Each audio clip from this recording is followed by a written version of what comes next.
नमस्कार साथियों, आप सभी का स्वागत है आपके अपने चैनल नॉन स्टॉप नॉलेज में। तो चलिए स्टार्ट करते हैं आज का वीडियो। दोस्तों आपको बता दूं, आज के वीडियो में आपको दो क्वेश्चन ऐसे मिलने वाले हैं जिनके बहुत ज़्यादा चांस हैं कि आपके एग्जाम में वो आएंगे। पहला क्वेश्चन है, who is current CDS of India 2022। तो भारत के वर्तमान CDS 2022 कौन है?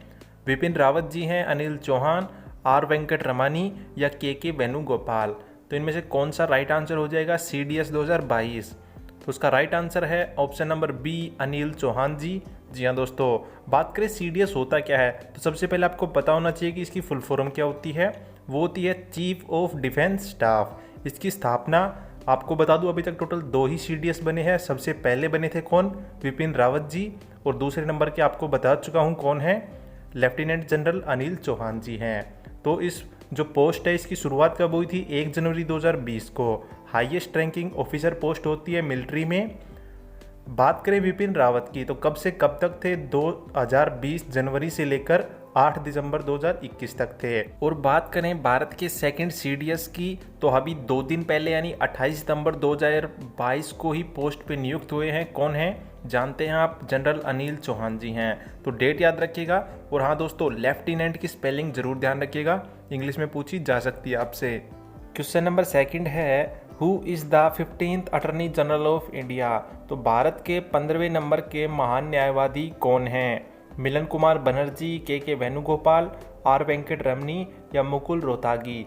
आपसे 15वें नंबर का पूछा है भाई, सोच समझ के आंसर दीजिएगा। तो इसका राइट आंसर हो जाएगा ऑप्शन नंबर बी, के वेणुगोपाल। बात करें 16वें नंबर की, तो वो नियुक्त हो चुके हैं। कार्यभार कब संभालेंगे? 1 अक्टूबर 2022 को। बात करें कौन है? आर वेंकट रमनी है। 15 नंबर का आपको बता चुका हूँ, के वेणुगोपाल है। ये नियुक्त किसके द्वारा किए जाते हैं? प्रेसिडेंट के द्वारा। किस आर्टिकल में आते हैं? आर्टिकल 76 में। और इनको हटा कौन सकता है? राष्ट्रपति भैया इनको हटा भी सकता है। आपको बता दूं, देश का सर्वोच्च कानून अधिकारी होता है अटॉर्नी जनरल ऑफ इंडिया। इसकी स्थापना कब हुई थी इस पोस्ट की? 28 जनवरी 1950 में। और जो पहले कौन थे अटॉर्नी जनरल ऑफ इंडिया? वो थे MC Setalvad. Question number third है, who was the pioneer of Chipko movement of 1973। तो 1973 में जो चिपको आंदोलन हुआ था उसका अग्रदूत कौन थे? संभाजी थे, बाबा आमटे थे, सुंदरलाल बागुना थे या मेधा पटाकर थे। तो कौन सा राइट आंसर हो जाएगा इसका?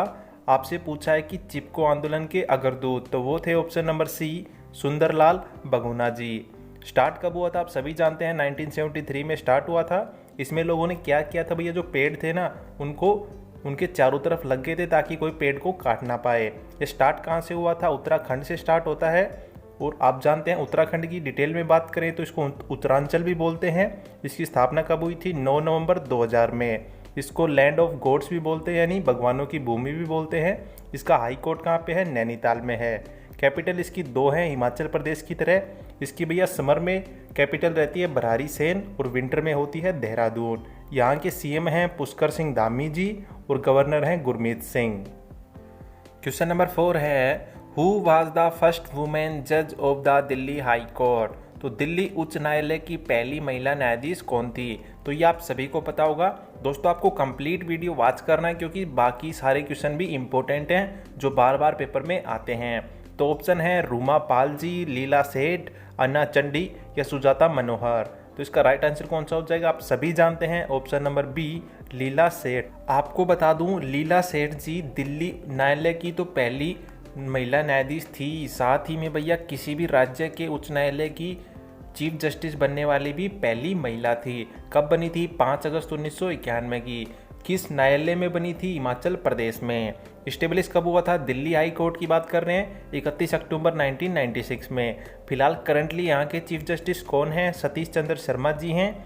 और आपसे पूछे कि सुप्रीम कोर्ट ऑफ इंडिया कब इस्टेब्लिश हुआ था और कहाँ पर है, तो आप सभी जानते हैं कहाँ पर है supreme court of India, new Delhi में है। और स्थापना कब हुई थी? 1952 में हुई थी।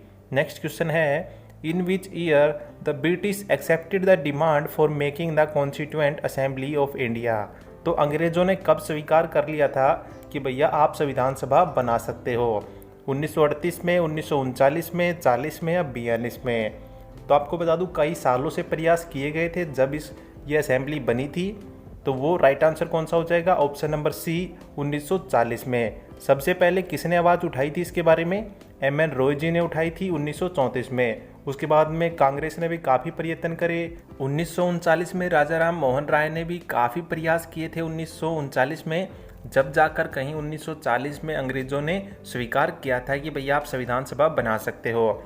अब आपसे काफ़ी टाइम वायसराय पूछा जाता है कि भैया उस टाइम पे वायसराय कौन था, तो सबसे पहले आपसे पूछ सकता है कि बंगाल पार्टीशन के समय यानी बंगाल विभाजन कब हुआ था? 1905 में। तो उस समय वायसराय कौन था? वो थे लॉर्ड कर्जन। बात करें जब पहली जनगणना हुई, यानी नियमित हो या अनियमित, तो आपसे पूछे कि पहली जनगणना यानी अनियमित, तो वो कब हुई थी? 1872 में हुई थी। जब वायसराय कौन था? लॉर्ड मेयो थे। लेकिन अब आपसे पूछे कि भैया उस जनसंख्या का नाम बताइए जहाँ पे लगभग सबने वोटिंग की थी, तो वो थी 1881 की, जो कि पहली नियमित जनगणना मानी जाती है। उसके वायसराय कौन थे? Lord Ripon. क्वेश्चन नंबर 6 है, the vision 2035 public health surveillance in India is a white paper release by which organization. तो जो विजन 2035 पब्लिक हेल्थ सर्विलेंस है इन इंडिया, किस संगठन ने जारी किया है? मिनिस्ट्री ऑफ हेल्थ ने, नेशनल डेवलपमेंट काउंसिल ने, ICMR ने या नीति आयोग ने? तो इसका राइट आंसर हो जाएगा option number D, NITI Aayog. जी हाँ दोस्तों, नीति आयोग की अगर फुल फॉर्म बाई चांस आपसे पूछ ले कि नीति का मतलब क्या होता है, तो आपको बताना है national institution for transforming India. स्थापना कब होती है? नरेंद्र मोदी जी ने करी थी 1 जनवरी 2015 को।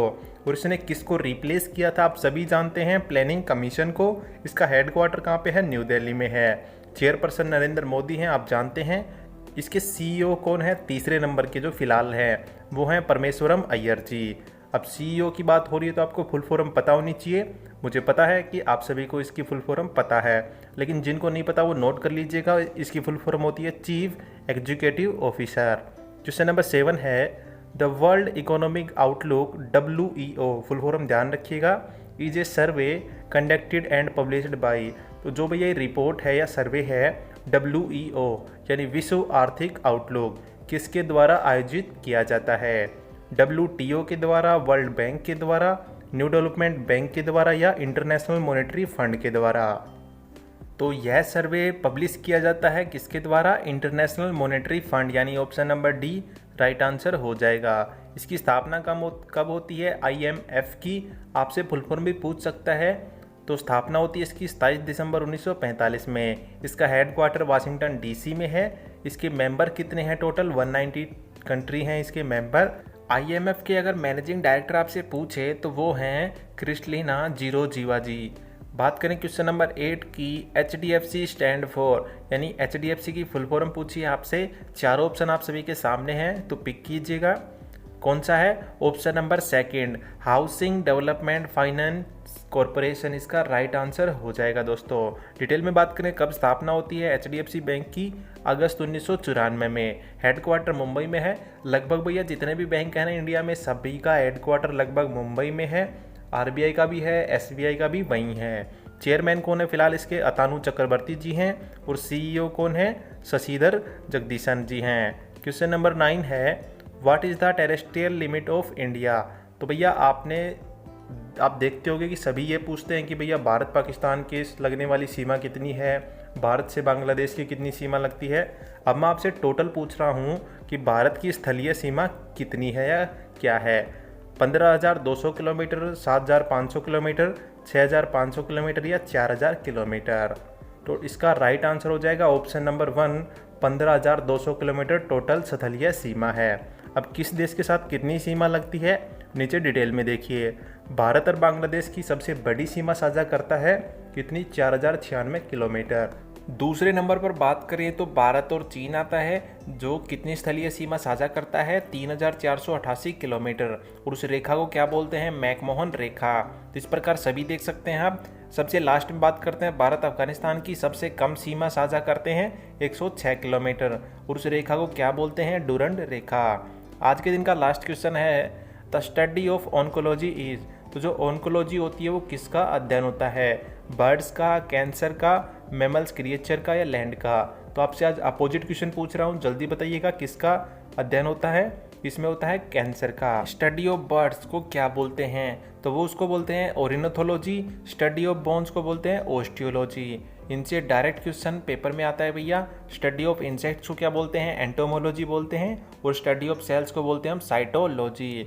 तो दोस्तों कैसा लगा वीडियो ज़रूर बताइएगा कमेंट करके, और आपको अगर वीडियो अच्छा लगा हो तो लाइक करें, शेयर करें, सब्सक्राइब करें। और हाँ दोस्तों, टेलीग्राम का लिंक डिस्क्रिप्शन में है, जाकर ज्वाइन कर लीजिएगा। Thank you.